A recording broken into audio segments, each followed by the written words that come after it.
Os dias dele estão contados. Eles não podem nos derrotar, não podem nos encontrar. Atacamos como um raio e desaparecemos na noite como fantasmas. Segue a segunda parte de Explorando o Universo de Batman. O Cavaleiro das Trevas retorna. No vídeo anterior, fomos testemunhas do segundo retorno do morcego ao olho do público. Acompanhamos a primeira aparição de Lara diante do mundo. O sacrifício de Shazam.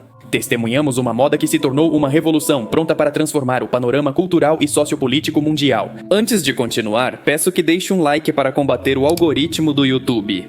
Se não quiser me ajudar, faça por piedade. Por favor, eu li essas histórias 3 vezes para fazer esses vídeos. Espero que goste desta segunda e última parte da história. Nos comentários, diga quais outros universos você gostaria de ver explorados no canal. O impacto que todos esses eventos causaram foi enviado para o Lanterna Verde. Batman enviou uma mensagem a Hal Jordan, pois era o único que sabia a localização dele em um planeta distante onde formou uma família. Por outro lado, depois do show, Carrie Kelly e Flecha também foram atacados por esse pseudo-coringa. Por sorte, essa garota era suficientemente capaz de se defender e destruiu completamente o vilão. Literalmente, ela o destruiu. Algum tempo depois, quando vai em busca da garota Saturno, uma menina com o poder de prever o futuro, ela revela que esse tal Coringa não está morto e, por medo, recusa o convite para se juntar ao movimento. Mas deseja toda a sorte do mundo para Carrie, mesmo que ela parta sem acreditar na sobrevivência desse vilão. Enfim, Lara e seu pai puderam passar um tempo juntos. E ela menciona que foi chamada por Haniak, que ainda estava com a cidade de Kandor em seu poder. Da última vez que se viram, Batman implantou um comunicador no cérebro de Clark, permitindo que o morcego aparecesse diante de seus olhos quando quisesse. Com Metrópolis destruída, o detetive conclui que Lex e Brainiac tinham outro recurso para chantagear o Homem de Aço. E rapidamente descobre a resposta. Sabe que com o Superman do seu lado, venceriam a guerra. Então, ele convence os dois a se juntarem a ele em troca de salvar a cidade. Embora, é claro, fica evidente que Bruce Wayne estava em seus últimos momentos. Os distúrbios em Gotham não tinham parado há algumas semanas. Quando Batman revelou que ainda estava vivo, o presidente ordenou um ataque militar que foi contido pelo Superman. Em segundos, Lara se entregou ao Brainiac. Ela conseguiu se aproximar de Kandor, conforme planejado, e agora o átomo libertaria os kryptonianos. Por outro lado, o morcego foi capturado pelo Lex ao tentar se infiltrar em seu prédio para atacá-lo diretamente. Ele foi espancado quase até a morte, mas o Batman não ousou desmaiar, precisava ficar acordado para a parte final do plano. Luthor e Brainiac planejavam provocar terremotos globais usando mísseis especiais. Sua tecnologia já havia se mostrado eficaz, destruindo antes a Fortaleza da Solidão e a ilha que serviu de refúgio para os Tanagarianos, onde centenas morreram. Para o azar dos vilões, Lanterna Verde conseguiu sabotar todos os satélites em órbita naquele exato momento. Um movimento que Lex jamais previu antes de ser assassinado por um Tanagariano. Além disso, Roy Palmer conseguiu entrar em Kandor e quebrar o cristal. Os prisioneiros absorveram o poder do Sol Amarelo, se uniram a Lara e juntos acabaram com a vida de Brainiac. Um pedido de socorro vinha da Batcaverna. Carrie Kelly estava sendo atacada pelo Coringa. Bruce se apressou para resgatá-la, esperando que não fosse tarde demais.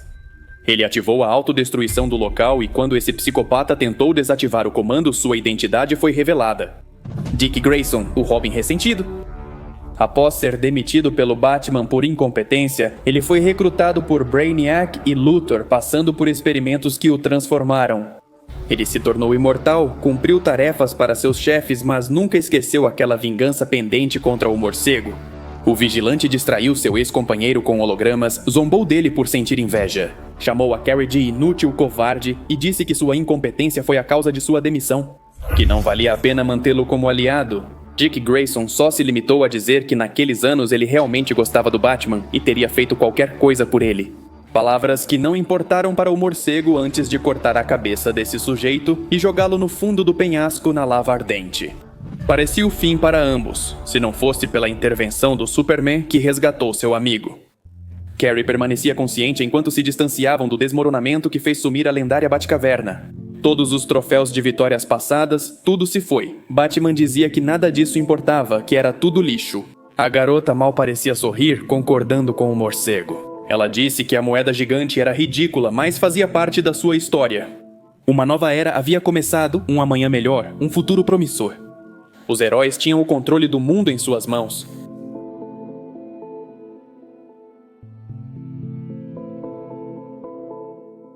Faz 3 anos desde a última aparição do Batman. Mulher Maravilha, rainha das Amazonas, permanece em sua ilha cuidando de seu segundo filho, Jonathan. Lara continua sendo uma rebelde que não sente nenhum apreço pela humanidade. Superman resgatou Kandor, mas permaneceu na fortaleza até congelar, possivelmente por sentir que não tinha propósito no mundo. Apesar de terem conseguido libertá-lo de Luthor e Brainiac, sua filha o visitava com frequência e finalmente os Kandorianos conseguiram chamar sua atenção. Depois de tanto se esconder, Batman foi visto uma noite espancando criminosos. As autoridades ainda eram rigorosas com os vigilantes e seu avistamento causou uma perseguição. Ele agrediu 10 policiais, mas foi contido. E com a comissária Jindal na cena, não havia para onde escapar. Carrie Kelly agora vestia o manto, e quando foi questionada sobre o paradeiro de Bruce Wayne, ela apenas disse que ele havia morrido. Lara procurou Roy Palmer para tentar encontrar uma maneira de trazer Kandor de volta ao normal. Experimentos para restaurar seu tamanho original já haviam sido feitos anos antes, mas com resultados terríveis. Graças a Val, uma brilhante mente de Kandor que complementa as pesquisas de Palmer, eles conseguem encontrar uma forma de atingir a meta. Um grupo seleto de cidadãos se ofereceu como os primeiros. Acabou sendo uma seita que queria dominar o mundo. Palmer não podia fazer nada contra eles. Sabia que tinha cometido um erro terrível. Ele morreu esmagado pelo líder desses crentes e o resto de Kandor desapareceu em sua visão de calor. Por outro lado, Carrie Kelly conseguiu escapar da polícia ativando o tanque de batalha apenas com seu assobio. Parece que tudo isso foi apenas um teste para medir suas habilidades e saber se ela era capaz de herdar a cruzada do Batman. Agora que o corpo de Bruce estava no limite, o cérebro parecia intacto, mas o músculo não respondia mais. Ambos foram testemunhas da ameaça de Quar, de Krypton Viram, como seus seguidores o veneravam. Eles tomavam uma pílula e iam para as cidades mais importantes ao redor do mundo para explodir junto com elas. Exigiam ser venerados como deuses em troca de salvação e deram ao mundo 3 dias para refletir sobre isso. Batman sabia que não poderiam vencer esse novo confronto sozinhos. Eles foram à Fortaleza da Solidão procurar o Homem de Aço que ficou congelado por anos após ter se rendido. Mas ele não respondeu, pelo menos não até ouvir Carrie Kelly dizer que seu povo estava prestes a tomar o planeta. Quar invadiu o Pentágono assim que o prazo terminou. Mas a única resposta que Batman encontrou aqui com o apoio do Superman foi um "vá para o inferno". O que nenhum dos dois esperava era que Lara estivesse do lado dessa seita por considerar seu pai um traidor de sua raça. O Lanterna Verde retornou à Terra para proteger a esfinge de Gizé, que estava sendo vandalizada pelas esposas de Quar. E bem, isso lhe custou parte do braço, toda a sua vida. Lara se perguntou por que ela, sua mãe ou seu pai não podiam governar o mundo. A Terra era bela e fértil, mas os humanos a destruíam gradualmente. Não sabemos cuidar do que temos, somos estúpidos, perigosos, uma praga, uma raça que ataca o próprio território. Com esse pensamento em mente, Lara atacou seu pai durante horas. Ninguém podia intervir, não havia como, todo mundo foi testemunha. Eles foram até a Fortaleza da Solidão, onde a seita o declarou culpado. Superman foi envolvido em matéria negra, incapaz de se libertar, incapaz de se mover, e tudo ao seu redor foi destruído. O próximo passo de Quar foi exigir que entregassem o Batman ou ele destruiria a cidade de Gotham sem hesitar. Em questão de 12 horas, milhões de cidadãos começaram tumultos para exigir que a polícia iniciasse a busca pelo morcego. A comissária Jindal simplesmente não fez nada. Flash foi até Gotham para ajudar no que fosse possível, mas antes de chegar foi atacado por um dos kryptonianos que rondavam a área. Por sorte, ele foi encontrado por um dos filhos do Batman e foi protegido no esconderijo. Carrie Kelly foi enviada para uma missão secundária para se encontrar com Aquaman no porto de Gotham. A missão era resgatar os restos do Superman do fundo do mar. Essa parte eu não consigo explicar muito claramente, já que aqui também não é explicada tão bem assim. Aparentemente, a matéria escura aprisionou o Superman em um abismo eterno. O artefato funcionou como um diapasão para trazer Clark de volta à realidade. Ele diz que sente como se tivesse ficado preso por séculos. Apesar de terem se passado apenas alguns dias, ainda assim foi tempo suficiente para pensar, se renovar e voltar melhor do que nunca. Quark e sua seita observavam do alto as pessoas destruindo a cidade. Enquanto Batman finalmente apareceu à luz a bordo de seu tanque de batalha, chamando a atenção da multidão. A hora havia chegado e os cidadãos não foram capazes de entregar o morcego aos novos deuses. No meio da chuva, ele deu a ordem aos seus súditos para que matassem todos eles. No entanto, algo estranho aconteceu com todos esses kryptonianos. Eles começaram a cair um por um, se chocando violentamente contra o chão. O plano estava funcionando. Bruce fez a kryptonita cair das nuvens. Ele usou kryptonita diluída com a ajuda de drones, enfraquecendo os kryptonianos o suficiente para que a multidão furiosa tivesse uma chance contra eles. Seguindo o plano do Batman, o Super-Homem usou o traje especial que ele havia fabricado. Quar se recusava a ser derrotado por aqueles que via como inferiores. As consequências desse ataque contra os terroristas seriam graves, mas mesmo assim a comissária Jindal ordenou a intervenção. Ela sabia que esses psicopatas precisavam receber o que mereciam. O líder tentou escapar usando o mínimo de seus poderes. Ele foi atingido por um raio e também pelas ondas sônicas lançadas pelos filhos do Batman. As granadas vieram depois. Batman transmitiu ao mundo as imagens desses falsos deuses humilhados. Infelizmente, tudo começa a se complicar com a chegada de Lara e Val. Nenhum deles foi exposto à kryptonita líquida, então seus poderes estão em sua capacidade máxima. Val destruiu o tanque sem nenhum esforço e capturou Carrie, lançando-a pelo ar. Apesar de seus insultos e monólogo de superioridade, em 2 minutos ele foi derrotado quando Carrie lançou um pequeno fragmento de kryptonita em seu olho. Os efeitos da chuva passaram e a seita foi embora derrotada. Ainda assim, à distância, Quar lançou um último, porém mortal ataque direto ao Batman, tirando sua vida. A notícia da morte do Cavaleiro das Trevas se espalhou rapidamente. Carrie Kelly achou engraçados os boatos. E afinal, quantas vezes o morcego já não tinha morrido? Segundo a imprensa, agora o Batman não respondia ao comunicador. Val e Lara voltaram para a seita. Quar estava furioso e planejando sua vingança. Estava decidido a pegar o outro filho de Kal-El, depois que Lara revelou sua existência acidentalmente. Muito em breve, ela pousou na ilha com a intenção de levar seu irmão mais novo. Mulher Maravilha a encontrou lá, ciente de suas intenções. Lara não estava sozinha, e a poderosa rainha das Amazonas também não. O vídeo que registrou o exato momento do assassinato do Batman continuava se espalhando por toda parte. Superman não abandonou seu amigo, sabia que podia salvá-lo e o levou ao único lugar no mundo que podia realizar tal milagre. Ele o levou ao Poço de Lázaro. Pouco depois, esse renovado Bruce Wayne apareceu na Batcaverna e a Batwoman não poderia estar mais feliz por vê-lo de pé. Os Kandorianos exigiram que as Amazonas entregassem Jonathan, mas elas se recusaram. Lara estava confusa e permitiu que sua mãe cuidasse do bebê.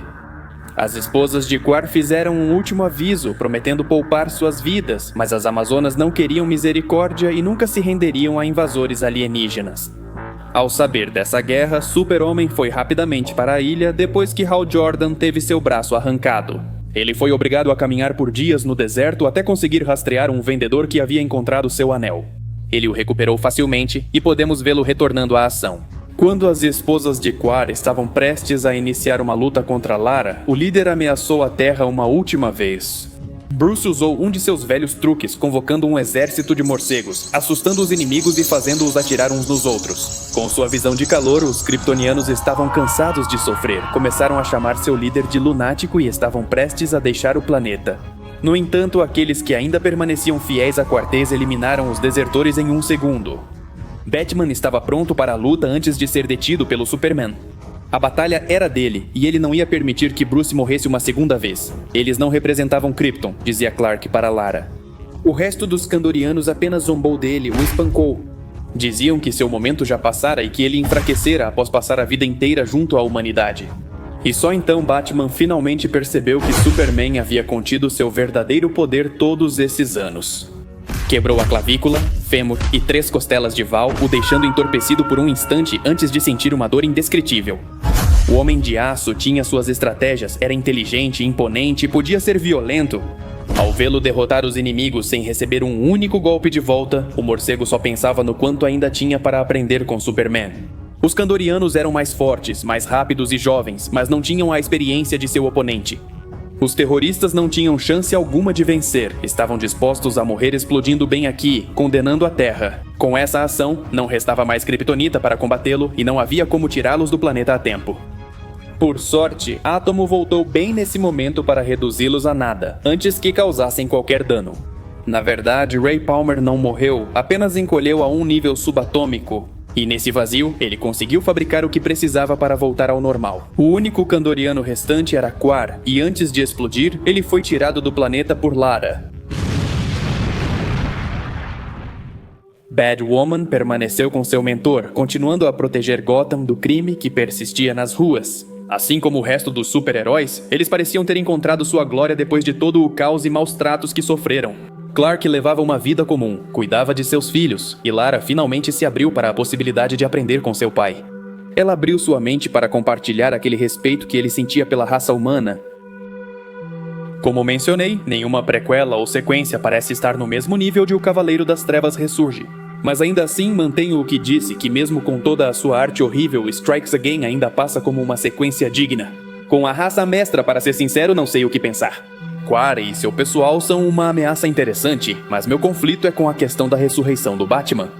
Não tenho opinião sobre isso, honestamente, só posso dizer que gostei de ler e ver um pouco mais dessa interação entre esses dois, baseada no respeito mútuo. Talvez tentando dizer que essa não era apenas uma história do Batman se recusando a morrer, mas também do Superman, reencontrando a esperança e a razão para lutar novamente pelo que é certo. Não importando tudo o que ele teve que sofrer no passado, por parte de seus inimigos, de seus companheiros e até mesmo de seu próprio sangue. Acredito que The Master Race poderia ter sido um bom final, mas a história prosseguiu com The Golden Child. Por sorte, essa história não precisa ser analisada tão a fundo, pois ainda está inconclusa. Ambientado 3 anos após The Master Race, o jogo explora mais a vida de Lara e Jonathan ao lado do pai. O conflito ocorre durante uma eleição polêmica, que claramente referencia o ex-presidente Donald Trump, embora na verdade não seja a primeira vez que o vemos entre as histórias deste universo. Em Gotham, 2 lados lutam, um que representa o caos, com participantes pintados como palhaços, e outro que tenta impor a ordem. Carrie, Kelly, Mulher Morcego, Lara e John sobrevoam a cidade, observando das alturas. Embora essa garota queira aprender a simpatizar com os humanos, isso parece impossível. Será que ela nos considera um desperdício de espécie? Por outro lado, John desenvolveu admiração pela humanidade por aqueles que lutam para seguir em frente diariamente. Acontece que era o próprio Darkseid quem estava por trás de todo esse caos da eleição.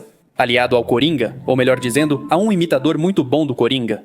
Ao interrogar um agente do caos, eles descobrem o paradeiro dos chefes.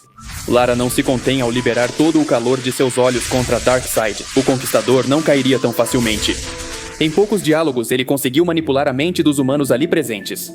Lara desviou dos raios Ômega, mantendo o foco do inimigo nela. Foi a chance de Jonathan de atirar seus raios azuis no Conquistador, imobilizando-o antes de eliminá-lo com seu próprio poder. Por alguns momentos após a explosão, tudo o que se ouvia eram sirenes. Os corpos de resgate pareciam distantes na chuva de sangue. Na imensidão do espaço, uma estrela explodia e um olhar ameaçador caía sobre o nosso planeta. Uma onda de choque gigantesca devastou tudo ao seu redor, no meio do oceano e entre as trevas. A figura de um Darkseid renascido se impunha como um titã. Coringa ainda estava à solta e Carrie Kelly estava no meio da perseguição. Ela o seguiu até um fliperama, onde assustou a todos antes de derrubá-los. Um poderoso raio atingiu o chão da cidade e Darkseid emergiu novamente. Lara estava preparada para confrontá-lo de novo, mas não pôde. A raiva dela foi usada contra si mesma, permitindo que Darkseid a manipulasse sem querer. Ele a usava para atingir seu real objetivo, trazer Jonathan para seu lado. Ah, sim, e é que eu não te contei. Por alguma razão, essa versão de Jonathan é muito mais poderosa do que aparenta. Dá pra perceber até que ele não tem medo do Darkseid e é capaz de superar os raios Ômega usando uma visão de nêutrons. John se desfez diante do inimigo e entrou em seu cérebro para atacá-lo. A partir daí, Darkseid, sem muitas alternativas, tentou atacar Lara, mas nem isso funcionou. John fez com que ela se desvanecesse e a libertou do controle desse monstro. Batwoman e o resto dos cidadãos ameaçaram o Conquistador com firmeza em suas palavras, jogaram uma pedra nele e o fizeram sangrar. Era o fim de Darkseid, aparentemente, e depois não há mais nada. Era evidente que temas políticos estariam mais presentes do que nunca nessa história, mas seu rumo era incerto. Por que Darkseid se envolveria na eleição de um futuro presidente? E por que faria parceria com um imitador do Coringa? E como tudo isso ajudaria ele no objetivo de tomar o controle de Jonathan? Enfim, The Golden Child foi publicado em 2021 e desde então não houve avanços sobre isso. Talvez a história tenha chegado ao fim ou os envolvidos tenham perdido o interesse. Não sei. O que eu sei é que você deveria ativar as notificações para não perder o próximo conteúdo do canal. Não sei como esses 2 vídeos vão se sair abordando essa temática de explorar o multiverso. Se você curtiu o formato, comente abaixo. Quais outros universos paralelos você gostaria que explorássemos em breve? No momento, estou apenas explorando o universo do Batman Gotham by Gaslight. Talvez eu faça um vídeo sobre isso em breve, mas você pode me deixar mais sugestões? Enquanto isso, não me resta nada além de te agradecer imensamente por ter passado por aqui. Meu nome é Alex, para o canal do NEGAIGO. Até logo!